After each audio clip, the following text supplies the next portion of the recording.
Hello, good evening children. आज हम chapter 4 कठपुतली, जो कि एक बहुत ही सुंदर कविता है, इसका अध्ययन करेंगे। तो कठपुतली पोयम कैसे पढ़ेंगे मैं आपको बताती हूँ। कठपुतली गुस्से से उबली, बोली, ये धागे क्यों हैं मेरे पीछे आगे, इन्हें तोड़ दो, मुझे मेरे पाँवों पर छोड़ दो।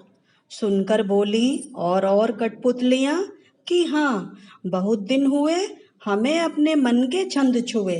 मगर पहली कठपुतली सोचने लगी, यह कैसी इच्छा मेरे मन में जगी। इसके कवि हैं भवानी प्रसाद मिश्र। ओके बेटा, इसके कवि जो हैं वो हैं भवानी प्रसाद मिश्र। तो पोयम को समझने से पहले हम इसके शब्द अर्थ जान लें तो आसानी होगी आपको समझने में। कठपुतली, कठपुतली, कठपुतली का अर्थ है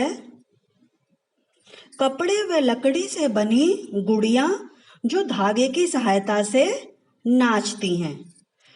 उबली, उबली का मतलब है जोश में आई या जोश में आना। मन के छंद, मन की इच्छा। जगी, जगी का अर्थ है उत्पन्न हुई या उत्पन्न होना। पाँव, पाँव का अर्थ है पैर। अब हम इस कविता का सार समझेंगे कि इसका कविता का अर्थ क्या है।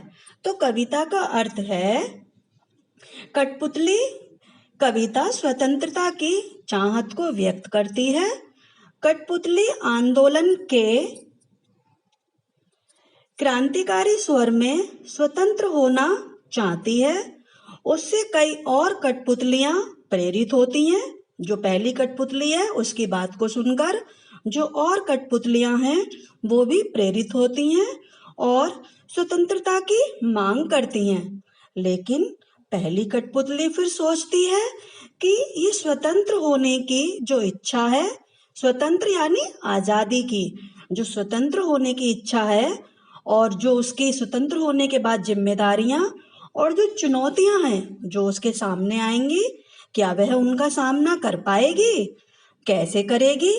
तो फिर वह सोच में पड़ जाती है और वह इसलिए चिंतित है और सोच समझकर कदम उठाना चाहती है।